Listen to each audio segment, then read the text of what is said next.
नमस्कार, आवाज एट 9 में आपका स्वागत है। आपके साथ मैं हूं विपिन भट्ट। शुरुआत करते हैं हेडलाइंस के साथ। सोने चांदी में भारी गिरावट, सोने का भाव 600 रुपए टूटा तो चांदी भी 1400 रुपए नीचे खिसकी।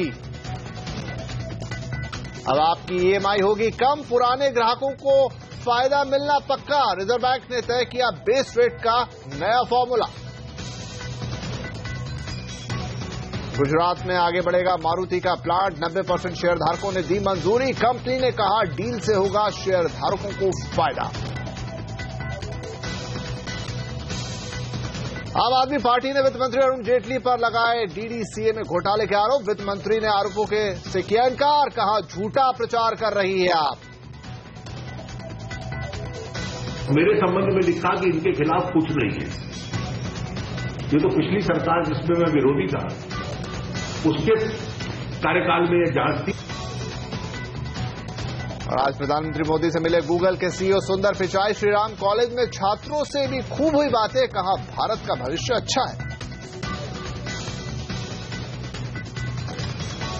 लेकिन इस वक्त की सबसे बड़ी खबर, अमेरिका में दरें बढ़ने के बाद सोने चांदी में भारी गिरावट देखने को मिल रही है। घरेलू बाजार में सोना 700 रुपए के आसपास टूटा है। इस वक्त आपके सामने करीब 2.25% तक गिरावट सोने में दिखाई दे रही है। 25,000 के नीचे जा चुका है। अगर चांदी की बात करें, यहां पर 1400 रुपए से ज्यादा की गिरावट देखने को मिल रही है। आप देखिए करीब 3.25% इस वक्त, जरूर करीब 1150 के आसपास, लेकिन एक वक्त हमने देखा था 1400 रुपए तक की गिरावट। लेकिन अभी भी 2.5% और 3.5% तक की गिरावट सोने और चांदी में। फेड के फैसले के बाद डॉलर 2 हफ्ते की ऊंचाई पर चला गया है, जिसका सीधा असर अब हम देख रहे हैं कि सोने चांदी की कीमतों पर दिख रहा है। और इस साल सोना अब तक आपको बता दे 10% तक टूट चुका है। तो सोने चांदी में इस बड़ी गिरावट के बाद क्या खरीदारी बनती है निवेशकों के लिए, और या फिर अभी इंतजार करना होगा। एसएमसी ग्लोबल के रवि सिंह अब हमारे साथ हैं। तो रवि, क्या अमेरिका में दरें बढ़ने की वजह से ये गिरावट है और आगे ये और बढ़ती हुई दिख रही है आपको? बिल्कुल विपिन जी, आपने बिल्कुल सही बताया। और यहाँ पर मैं समझता हूँ कि सीएनबीसी आवाज के जितने दर्शक हैं उनको बहुत पहले से सीएनबीसी ने ये बता दिया था कि इस समय भी गिरावट और बढ़ेगी। और उसी को देखें तो अभी फिलहाल इन्वेस्टमेंट से बिल्कुल बचना चाहिए। 24,500 तक के रेट आपको देखने को मिल सकते हैं। और जब इतनी गिरावट होती है तो थोड़ी सी आपको बाउंस बैक देखने को मिलता है। जैसे इंटरनेशनल लेवल देखें तो $1,050 के नीचे जा चुका है, जो कि यहाँ पर साइकोलॉजिकली 50 के पास सपोर्ट देखने को मिल रहा था, वो भी टूट चुका है। तो मुझे लगता है कि इंटरनेशनली भी $1,035 तक रेट जा सकते हैं। तो इंडिया में और बड़ी गिरावट आपको देखने को मिल सकती है इस समय गोल्ड के में देखें तो रवि, एक बात बताइए कि जो लोग अपने पोर्टफोलियो में सोना रखते हैं तो उनको क्या करना चाहिए? कि आप कह रहे हैं बॉटम एज सच दिख नहीं रहा है, लेकिन अगर लॉन्ग टर्म के लिए सोना लेना चाहते हैं तो क्या मौका बनता है या अभी और रुकने में ही फायदा है? देखिए विपिन जी, एक चीज क्लियर है कि इस समय इंडिया में सोना जो है वो 10% इम्पोर्ट ड्यूटी की वजह से महंगा है। और चूंकि हमारा मार्च में बजट आता है, जिस तरीके से हमारा कैड है, तो वो देखते हुए इंडिया में गिरावट और आगे बढ़ सकती है।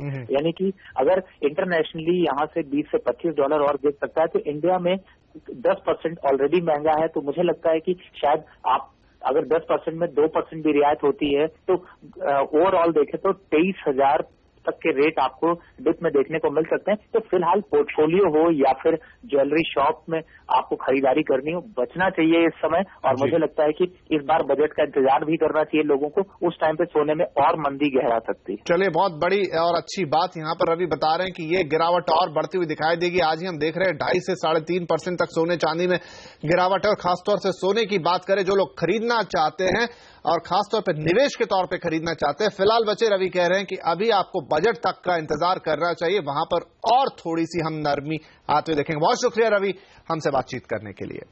और अब आज की एक और बड़ी खबर की ओर रुख करते हैं। आरबीआई ने बेस रेट का नया फॉर्मूला जारी कर दिया है। नए फॉर्मूले के बाद अब आपकी ईएमआई कम होने की पूरी उम्मीद है। ये फॉर्मूला 1 अप्रैल 2016 से लागू होगा। तो क्या है बेस रेट का ये नया फॉर्मूला और आपको कैसे इससे फायदा होगा, ये बताने के लिए अब हमारे साथ है हमारी सहयोगी हर्षदा सावंत। हर्षदा, बड़ा पेचीदा है बेस रेट और फिर उसको समझना, उस फॉर्मूले को कैसे काम करेगा। आप हमारे दर्शकों को विस्तार से बताइए कि उन्हें कैसे फायदा मिलने वाला है। पेचीदा जरूर है, लेकिन इसको समझना काफी अहम है, क्योंकि इस बेस रेट के फॉर्मूले से ही तय होती है आपकी और मेरी ईएमआई की दर। तो नॉर्मली जो हम दर देते हैं बैंक को, जब हम लोन लेते हैं, उसमें सबसे बड़ा कंपोनेंट जो रहता है वो बेस रेट का रहता है। अब जो नया फॉर्मूला आरबीआई ने लाया है उसमें वो कह रहे हैं कि मौजूदा जो डिपॉजिट रेट है जो आप बैंक में ब्याज पैसे रखते हैं उस दर पर ये रेट तय किया जाएगा, बेस रेट तय किया जाएगा। इससे पहले बैंक्स जो पुराने डिपॉजिट रेट से ही बेस रेट तय करते थे और साथ ही साथ पुराने रेट से ज्यादा होने पर ग्राहकों को यहां पर नुकसान होता था। यानी कि अगर आपका डिपॉजिट रेट 6% है, आपको लोन भी उस हायर रेट पर मिलेगा और ना कि मौजूदा रेट पर जो शायद 4% के आसपास रह सकता है। लेकिन इसमें यह बड़ा सवाल है कि अब ब्याज दर तय कैसे होती है। ब्याज दर में बेस रेट जोड़ा जाता है जो डिपॉजिट रेट पर आधारित है और साथ ही साथ 1% का स्प्रेड भी जोड़ा जाता है। लेकिन ये स्प्रेड वेरी करता है, खास तौर से यहां पर चाहे वो होम लोन हो, आपका पर्सनल लोन हो या फिर कार लोन हो, वैसी कंडीशंस में ये स्प्रेड वेरी करता है और साथ ही आपकी सिविल रेटिंग पर भी बैंक्स अगर चाहें तो वो स्प्रेड को बदल सकते हैं। अब अगला जो सवाल ये आता है कि ब्याज दर में जो बेस रेट का कंपोनेंट है वो कैसे तय किया जाता है। जैसे हमने आपको पहले बताया, बेस रेट तय होता है डिपॉजिट रेट पर और साथ ही ऑपरेटिंग कॉस्ट के बेसिस पर, और ये ऑपरेटिंग कॉस्ट वेरिएबल्स रह सकते हैं, इसमें काफी ज्यादा बदलाव होता हुआ दिखाई दे सकता है। लेकिन ये सवाल उभर कर आता है कि जो नया फॉर्मूला है अब इसका फायदा कैसे मिलेगा। पुराने ग्राहकों को सबसे ज्यादा फायदा मिलता हुआ दिखाई देगा क्योंकि अब बैंकों को कहा जाएगा आपको करंट जो नई डिपॉजिट की दर है उस पर ब्याज दरें लेकर आनी है, उसी पर आपको बेस रेट तय करना है। यानी कि आपका जो ओवरऑल लोन है उसकी जो आप ब्याज देते हैं, इंटरेस्ट देते हैं, वो कम होगी, ईएमआई आपका कम होगा। फ्लोटिंग रेट पर लोन लेने वालों को ज्यादा फायदे मिलने की यहां पर उम्मीद जताई जा रही है। साथ ही साथ अब नए ग्राहकों को भी अगर आप जोड़े तो वहां पर क्या बदलाव आएगा। फॉर्मूला वही है, बेस रेट बैंक तय करेगी और साथ ही 1% का स्प्रेड। लेकिन दिक्कत यहां पर यह है कि मौजूदा स्तरों को देखकर बेस रेट कम है तो बैंक्स अपने स्प्रेड को बढ़ा सकते हैं। यानी कि नए ग्राहक को फायदा मिल भी सकता है, नहीं भी मिल सकता है, ये बैंक्स पर ही आधारित रहेगा। लेकिन ये वो पूरा नया फॉर्मूला है जिसको आपने समझना है और इस नए फॉर्मूले के आधार पर ही अब आपको नए लोन्स मिलेंगे। बहुत शुक्रिया इतने डिटेल में और इतने अच्छे तरीके से ये जानकारी हमारे दर्शकों को देने के लिए हर्षदा।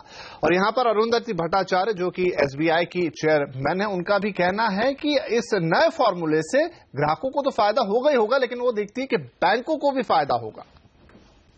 एग्जिस्टिंग कस्टमर भी साल भर के अंदर अंदर उनको भी इसकी फायदा होगी। अगर वो उसके पहले भी मूव करना चाहते हो तो तब उनको कुछ देना पड़ेगा, नहीं तो उनका जब रिन्यूअल का टाइम आएगा तब ये ऑटोमेटिकली रीसेट हो जाएगा। तो अब हम उम्मीद करते हैं, क्योंकि एक बड़ा सवाल होता था हमेशा से कि नए जो यहाँ रेट कट होते थे नए ग्राहकों को फायदा मिलता था लेकिन पुराने ग्राहकों को फायदा नहीं होता था। तो अब आरबीआई ने ऐसा इंतजाम कर दिया है कि नए को शायद मिले ना मिले, पुराने को मिलना काफी हद तक तय है। चलिए आगे बढ़ेंगे। यहां से आज मारुति के गुजरात प्लांट को मंजूरी मिल गई है। छोटे शेयरधारकों ने भी इसमें पूरा साथ दिया है। इस डील के शेयरधारकों को अब फायदा होगा। अब प्रोजेक्ट को आगे बढ़ाया जाएगा। प्लांट का पहला चरण 2017 से शुरू होने वाला है। मारुति को डीलरशिप बढ़ाने के लिए 30,000 करोड़ रुपए की जरूरत होगी। प्लांट में 18,500 करोड़ का निवेश होने वाला है और इस डील में सुजुकी का 10,000 करोड़ रुपए का निवेश होगा। कंपनी के चेयरमैन आरसी भार्गव ने कहा है कि गुजरात प्लांट मारुति के लिए बेहद अहम है। उनसे एक्सक्लूसिव बातचीत की है हमारी संवाददाता मुग्धा मिश्रा ने।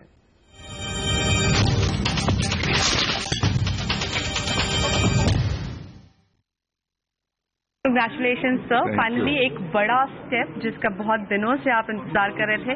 अब आपको कैसा फील हो रहा है?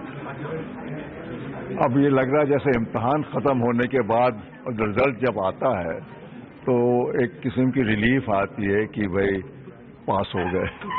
लेकिन अभी भी जो एक कंसर्न है कि टोटल माइनॉरिटी शेयर होल्डर्स में से ऑलमोस्ट 50% जो आपने ही बताया उन्होंने वोट नहीं किया, तो क्या ये कहीं चिंता का विषय है? नहीं, जिनने वोट नहीं किया उनमें बहुत से ऐसे हैं जिनने सोचा कि भाई ये प्रपोजल पास तो होना ही है और I am happy with this idea, so why should I take the trouble of voting. Because if they were against the proposal, अगर खिलाफात होती तब तो वो वोट डालते खिलाफ करने के लिए। एब्सटेन करने का मतलब तो एक्चुअली मैं तो ये लेता हूँ कि उनको इसके खिलाफ कोई एतराज नहीं है इस प्रपोजल के खिलाफ, और उनने सोचा कि वोट देने से और नहीं देने से कोई फर्क तो होना नहीं है, मुझे जो मैं चाहता हूँ वो हो रहा है तो क्यों। आखिर इन्वेस्टमेंट के अनिल सिंघवी के मुताबिक मारुति का फैसला अच्छा, लेकिन कंपनी को वोटिंग के बारे में अपनी वेबसाइट पर जानकारी देनी चाहिए।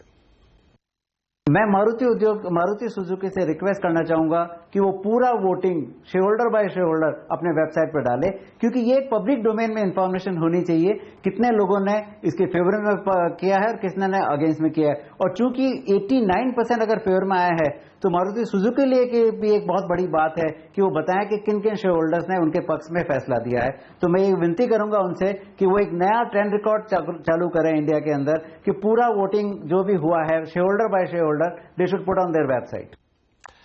स्टेक होल्डर्स एम्पावरमेंट सर्विसेज के जैन गुप्ता का कहना है कि इस फैसले से मारुति को फायदा होगा। बिल्कुल नहीं मान सकता हूं कि मारुति एक सिर्फ वो मार्केटिंग कंपनी रह जाएगी, मारुति मैन्युफैक्चरिंग कंपनी रह जाएगी और साथ में मारुति के पास एक सब्सिडरी है जिसको वो डिक्टेट कर पाएगी। आप इसको पॉजिटिव में लीजिए रादर देन नेगेटिव की सुजुकी कंट्रोल कर रही है। हम ये बोलेंगे कि वो सुजुकी की सब्सिडरी मारुति कंट्रोल करेगा in respect of everything, whether it is procurement of raw material, procurement of technology, procurement of capital goods or production. और बात करेंगे बाजार की, जहां पर आज शानदार तेजी देखने को मिली है। सेंसेक्स आज 300 पॉइंट बढ़कर बंद हुआ है, वहीं निफ्टी में 90 पॉइंट से ज्यादा की बढ़त आई है। मिड कैप शेयरों में और बैंक निफ्टी में भी आज जोरदार तेजी देखने को मिली। मार्केट का पूरा हाल बता रहे हैं सीएनबीसी आवाज के मार्केट रेटर अनिल सिंघवी। बाजार में शानदार तेजी का माहौल आज देखने को मिला और तेजी की सबसे बड़ी वजह यह थी कि फेड की मीटिंग से जो कुछ निकल कर आया 1/4% की ब्याज दरों की बढ़ोतरी वो बाजार की उम्मीदों के मुताबिक थी और इसके चलते दुनिया भर के बाजारों में शानदार तेजी बनती दिखी। करेंसी मार्केट में जो कमजोरी थी पिछले कई दिनों से, हालांकि डर यह था कि रुपए में भी कमजोरी और बढ़ेगी फेड के डिसीजन के बाद, लेकिन उसके विपरीत रुपया भी थोड़ा बेहतर होता हुआ दिखा। इससे बाजार का मूड ठीक हुआ। शुरुआत भारतीय बाजारों ने बड़ी शांत की, लेकिन 7,800 के ऊपर निकलने के बाद दिन के दौरान जबरदस्त शॉर्ट कवरिंग आती हुई दिखी और नई तेजी के सौदे भी बनते हुए दिखे, जिसने बाजारों में जोश भरा। और एफआईज के साथ साथ घरेलू फंड दोनों ही दमदार खरीदारी कर रहे हैं। एफआईज ने खरीदारी की दिग्गज शेयरों में और घरेलू फंड्स की तरफ से जो खरीदारी होती दिखी वो छोटे और मझोले शेयरों में होती दिखी। इसके चलते आप देखें सेंसेक्स और निफ्टी पर डालिए नजर। निफ्टी 1.25% मजबूत बंद हुआ, लगभग 100 अंकों की उछाल वहां पर देखने को मिली। सेंसेक्स ने ट्रिपल सेंचुरी मारी, 25,800 के आसपास ये बंद होता हुआ नजर आया। मिड कैप और स्मॉल कैप शेयर सुबह से काफी बेहतरीन प्रदर्शन करते हुए दिखे और वहां पर शानदार तेजी दिखी। मिड कैप इंडेक्स में भी काफी बड़ा उछाल नजर आया, 1.5% की तेजी होती दिखी। स्मॉल कैप शेयर भी इसी तरह मजबूत है और यही वजह थी कि बढ़ने वाले शेयरों की तादाद काफी बेहतर थी कमजोर शेयरों के मुकाबले में। तो चौतरफा खरीदारी और बैंक निफ्टी से भी बेहतरीन सहारा मिलता हुआ नजर आया।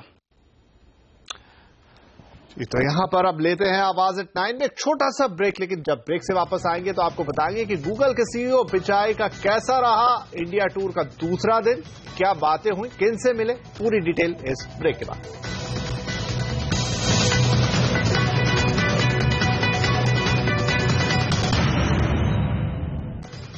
गूगल के सीईओ सुंदर पिचाई के भारत दौरे का आज दूसरा दिन है। आज एक तरफ वो श्रीराम कॉलेज के छात्रों से मिले तो दूसरी तरफ उन्होंने प्रधानमंत्री मोदी के साथ गूगल का इंडिया प्लान भी शेयर किया।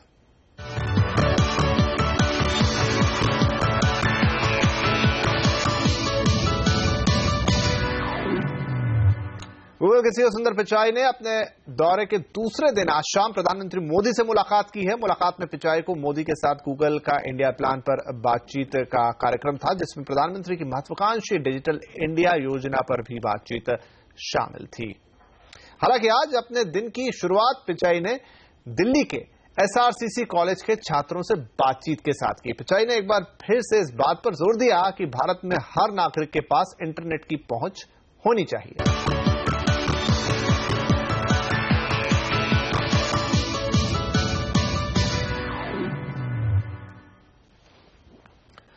आगे बढ़ेंगे। अमेरिका में अपनी वीजा नीति में बदलाव करने वाला है, जिसमें H1B वीजा की संख्या घटाने के अलावा H1B और L1 वीजा की फीस बढ़ सकती है। पूरी खबर जानने के लिए अब हमारे साथ हैं हमारे सहयोगी आशीष वर्मा। आशीष, अमेरिका वीजा की फीस बढ़ने वाली है, क्या डिटेल्स हैं आपके पास?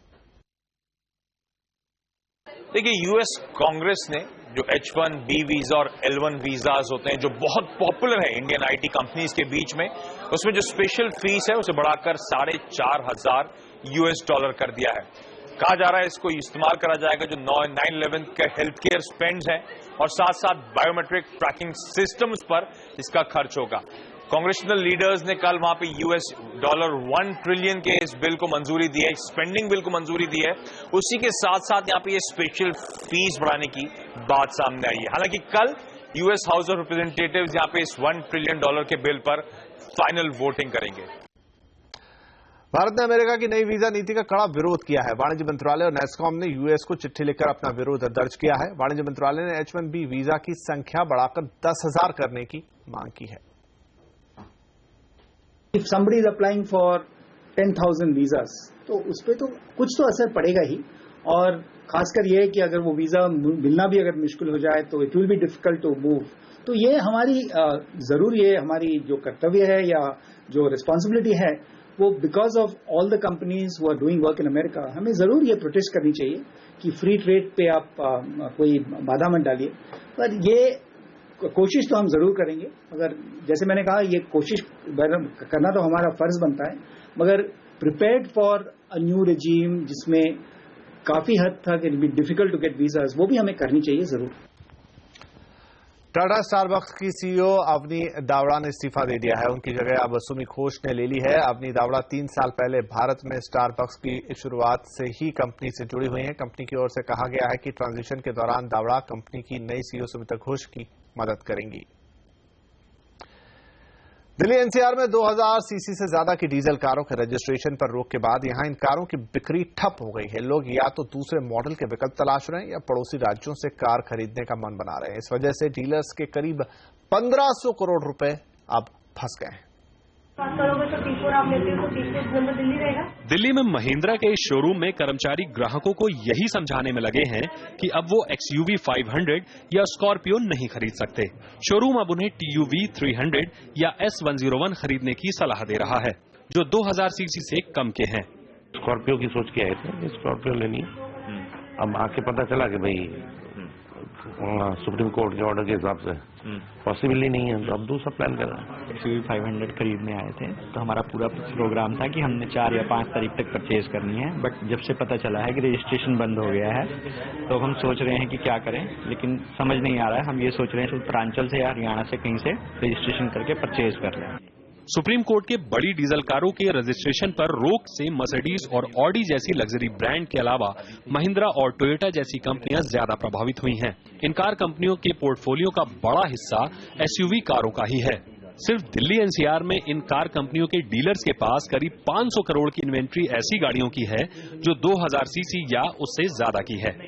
सुप्रीम कोर्ट के इस आदेश से कंज्यूमर्स तो असमंजस में है ही, लेकिन साथ ही डीलर्स भी परेशान है, क्योंकि इनमें से कई सारे वे डीलर्स हैं जिन्होंने बैंक से बड़े कर्ज लेके SUV गाड़ियों की इन्वेंट्री बनाई थी, और अब उनकी ये समझ में नहीं आ रहा है कि इस स्टॉक का करें क्या। ज्यादा दिक्कत उन डीलरों को हो रही है जिन्होंने अपने स्टॉक के लिए बैंक से कर्ज ले रखा है। मेरे पास करीब 300 गाड़ियां खड़ी हैं स्टॉक में, वो सब बैंक फंडेड होती हैं। बैंक उस पे सब पे इंटरेस्ट का मीटर ऑन है। सबसे पहले ये बैंक का पैसा, ये गाड़ियां कैसे लिक्विडेट होंगी, ये बहुत बड़ी चिंता है। डीलर्स अब कंपनियों से ही 2000 सीसी से ज्यादा की डीजल कारों को वापस लेने की दरख्वास्त कर रहे हैं। हालांकि इस मामले में अभी कार कंपनियों ने अपनी रणनीति साफ नहीं की है। रोहन सिंह, दिल्ली। महाराष्ट्र के संतरा किसानों की बिगड़ती हालत सुधर सकती है। महाराष्ट्र सरकार ने अमरावती जिले में अब संतरा प्रोसेसिंग यूनिट लगाने का ऐलान किया है। ये प्रोसेसिंग यूनिट राज्य सरकार, कोका कोला, पतंजलि और जैन इरिगेशन के साथ मिलकर लगाएगी। अगर ये योजना कामयाब हो जाती है तो विदर्भ में संतरा किसानों को बड़ी राहत मिलेगी। दरअसल विदर्भ में प्रोसेसिंग यूनिट नहीं होने की वजह से संतरों का इस्तेमाल सिर्फ दूसरे राज्यों में भेजने के लिए होता है। इस वजह से संतरे का भारी भरकम उत्पादन होने के बावजूद साल का टर्नओवर 1500 करोड़ रुपए हो पाता है। प्रोसेसिंग यूनिट आने के बाद ये कारोबार बढ़कर करीब 70 से 80 हजार करोड़ रुपए तक पहुंचने की उम्मीद की जा रही है। माननीय मुख्यमंत्री देवेंद्र जी फडणवीस, इनके तरफ कोका कोला, पेप्सिको या रामदेव बाबा, इन सबके प्रस्ताव बुला के प्राइवेट पब्लिक पार्टनरशिप में एक अच्छा प्रोजेक्ट, जैसा आम का रस साल भर मिलता है वैसा संतरे का रस सबको मिले, इसलिए प्रकल्प की घोषणा माननीय मुख्यमंत्री जी करेंगे। बहुत बड़ा फायदा होगा। फायदा ये होगा कि 2 तरफ की खरीदारी होंगी। एक तो मार्केट की खरीदारी होंगी, दूसरी कंपनी की खरीदारी होंगी, और 2 खरीदारी रहने से काश्तकारों को जो है तो अच्छा रेट मिलेगा और माल सड़ेगा नहीं। माइक्रोमैक्स ने अपना नया स्मार्टफोन यूटोपिया भारतीय बाजार में उतार दिया है। माइक्रोमैक्स के कुछ सबसे महंगे स्मार्टफोन्स में से एक यूटोपिया की कीमत 25,000 रुपए है। कंपनी ने इस फोन की पब्लिसिटी के लिए कुछ महीने पहले से ही टीजर देने शुरू कर दिए थे। कंपनी इसे अपने सबसे तेज स्मार्टफोन के तौर पर बेच रही है क्योंकि इस फोन में 4 GB का रैम है। यूटोपिया में 5.2 इंच की स्क्रीन के साथ क्वालकॉम स्नैपड्रैगन 810 प्रोसेसर दिया है। इसी के साथ 4G phone 32 GB internal memory के साथ आता है। यूटोपिया में 21 मेगापिक्सल का ऑटो फोकस कैमरा दिया गया है। इसी के साथ 8 मेगापिक्सल का फ्रंट सेल्फी कैमरा भी इस फोन में दिया गया है।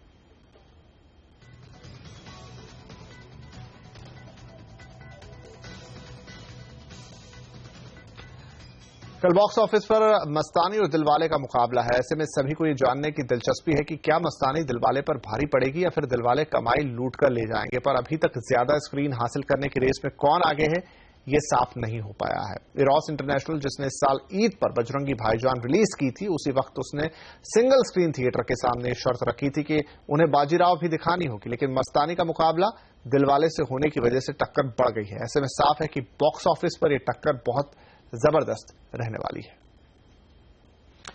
और आवाज एट 9 में आज के लिए इतना ही, लेकिन कल आपसे फिर मुलाकात होगी। तब तक के लिए नमस्कार।